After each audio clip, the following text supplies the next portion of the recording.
Nombre chapitre 15, traduction Louis II. L'Éternel parla à Moïse, et dit. Parle aux enfants d'Israël, et dis-leur, quand vous serez entrés dans le pays que je vous donne pour y établir vos demeures.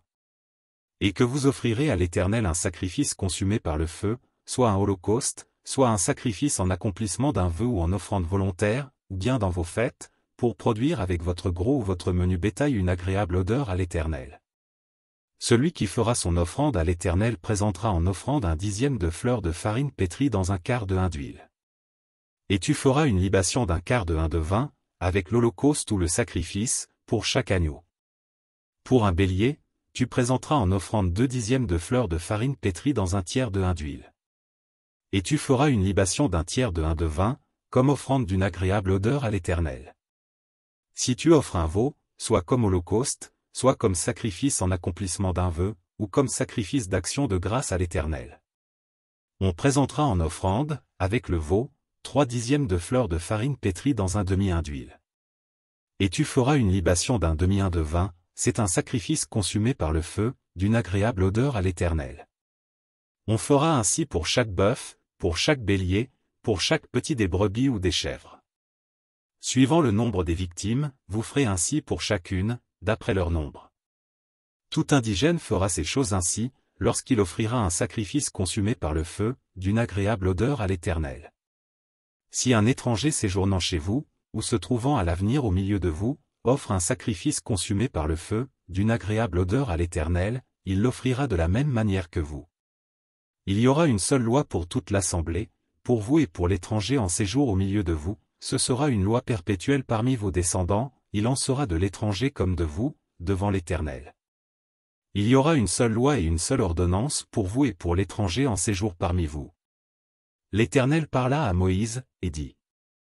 Parle aux enfants d'Israël, et dis-leur, quand vous serez arrivés dans le pays où je vous ferai entrer. Et que vous mangerez du pain de ce pays, vous prélèverez une offrande pour l'Éternel. Vous présenterez par élévation un gâteau, les prémices de votre pâte, vous le présenterez comme l'offrande qu'on prélève de l'air. Vous prélèverez pour l'Éternel une offrande des prémices de votre pâte, dans les temps à venir. Si vous péchez involontairement, en n'observant pas tous ces commandements que l'Éternel a fait connaître à Moïse. Tout ce que l'Éternel vous a ordonné par Moïse, depuis le jour où l'Éternel a donné des commandements et plus tard dans les temps à venir.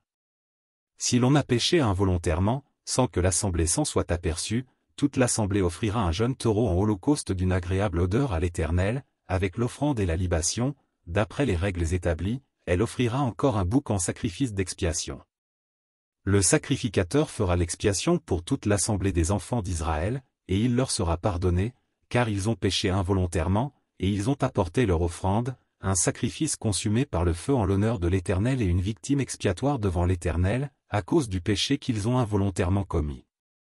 Il sera pardonné à toute l'assemblée des enfants d'Israël et à l'étranger en séjour au milieu d'eux, car c'est involontairement que tout le peuple a péché. Si c'est une seule personne qui a péché involontairement, elle offrira une chèvre d'1 an en sacrifice pour le péché. Le sacrificateur fera l'expiation pour la personne qui a péché involontairement devant l'Éternel, quand il aura fait l'expiation pour elle, il lui sera pardonné. Pour l'indigène parmi les enfants d'Israël et pour l'étranger en séjour au milieu d'eux, il y aura pour vous une même loi, quand on péchera involontairement. Mais si quelqu'un, indigène ou étranger, agit la main levée, il outrage l'Éternel, celui-là sera retranché du milieu de son peuple. Il a méprisé la parole de l'Éternel, et il a violé son commandement, celui-là sera retranché, il portera la peine de son iniquité. Comme les enfants d'Israël étaient dans le désert, on trouva un homme qui ramassait du bois le jour du sabbat. Ceux qui l'avaient trouvé ramassant du bois l'amenèrent à Moïse, à Aaron, et à toute l'assemblée. On le mit en prison, car ce qu'on devait lui faire n'avait pas été déclaré. L'Éternel dit à Moïse, cet homme sera puni de mort, toute l'assemblée le lapidera hors du camp. Toute l'assemblée le fit sortir du camp et le lapida, et il mourut, comme l'Éternel l'avait ordonné à Moïse. L'Éternel dit à Moïse. Parle aux enfants d'Israël, et dis-leur qu'ils se fassent, de génération en génération, une frange au bord de leurs vêtements, et qu'ils mettent un cordon bleu sur cette frange du bord de leurs vêtements. Quand vous aurez cette frange, vous la regarderez, et vous vous souviendrez de tous les commandements de l'Éternel pour les mettre en pratique, et vous ne suivrez pas les désirs de vos cœurs et de vos yeux pour vous laisser entraîner à l'infidélité. Vous vous souviendrez ainsi de mes commandements, vous les mettrez en pratique, et vous serez saints pour votre Dieu. Je suis l'Éternel, votre Dieu, qui vous ai fait sortir du pays d'Égypte, pour être votre Dieu. Je suis l'Éternel, votre Dieu.